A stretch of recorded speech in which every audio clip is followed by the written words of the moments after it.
when we look at really the second half of the book of Acts, it's really dominated by three of Paul's missionary journeys, and what do we learn from watching Paul kind of carry out his ministry? I would say that one of the things in my Acts class was trying to remember all the places he went and all the little churches and which ones belonged to which missionary journey and all that kind of stuff. Is that the point? Is just to have some information that we can commit to memory, or what is it that we're supposed to grasp from that? One of the things I've always taken away is just looking at the dedication of Paul, looking at the abandonment of Paul.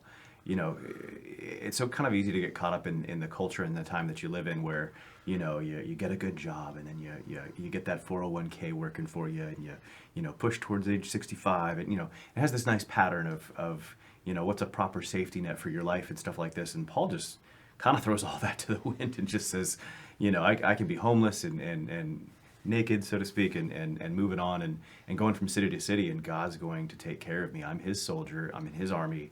It's his job to take care of me. And I mean, the abandon with which he lives his life for the gospel, for Jesus, is amazing.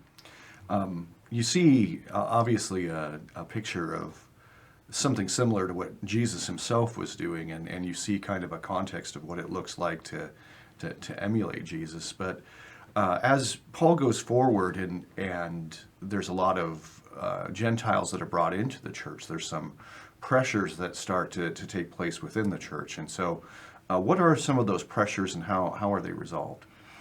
The biggest pressure just seems to be, do Gentiles have to become Jews as well as Christians? Like, do they need to be circumcised? Do they need to start following the law and things of this sort? And it's no small dissension. You got the Judaizers on one side who say absolutely, they've got to be brought into the covenant of Moses, if you will, and Paul says absolutely not. We've been set free here, and the whole book of Galatians just kind of, he has some pretty choice words for those Judaizers. I mean, it's he doesn't mince words. Yeah, and so you get this idea that what we see at the beginning of the book of Acts is that the leaders of the church are still going to the temple, they're still worshiping there. Then you have these Gentiles being brought in, and obviously the question is, I mean, there's a lot to Judaism.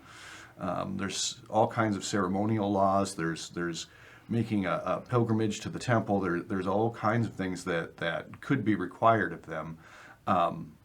It would, to us, it doesn't seem odd at all that the Gentiles are kind of like, no, you don't have to be any of this stuff. But I'm sure to the first century Jews, this is a very big question in front of them. Why is it that the Gentiles don't have to do any of these things? That's a great question, one that theologians wrestle with to this day. But I'm going to clear this up in 30-second response, I'm sure. There becomes this paradigm shift, if you will, for the Gentile world in particular. And Jesus sets them free, and it's almost like Jesus is showing that, a lot of the law, the ceremonial parts of the law, the sacrificial, especially part of the law, those have been fulfilled, and that they were there for a reason. And Paul talks about being under tutors and governors until the time appointed by the Father and stuff like that. But for the Gentiles, that reason has been fulfilled. And so to require them to keep this ceremonial law, the point of which, much of which, was to point to Jesus, kind of as a moot point, might actually lead to some form of idolatry in some cases too, instead of actually pointing to Jesus.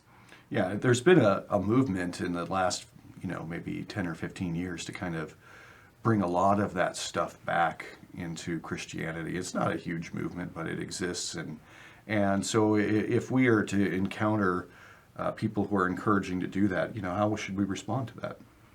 One, I think, we see a lot of pendulum swings in various doctrines and stuff like that, where somebody will take an extreme position, and so people will take an equally extreme position on the other side. And I think that's kind of what's going on there. And, oftentimes, in our churches, we have such a huge focus on the New Testament that we don't have a great understanding of the Old. And so I think maybe that response there is a response there. And one, I would say we should absolutely get a better understanding of the Old Testament.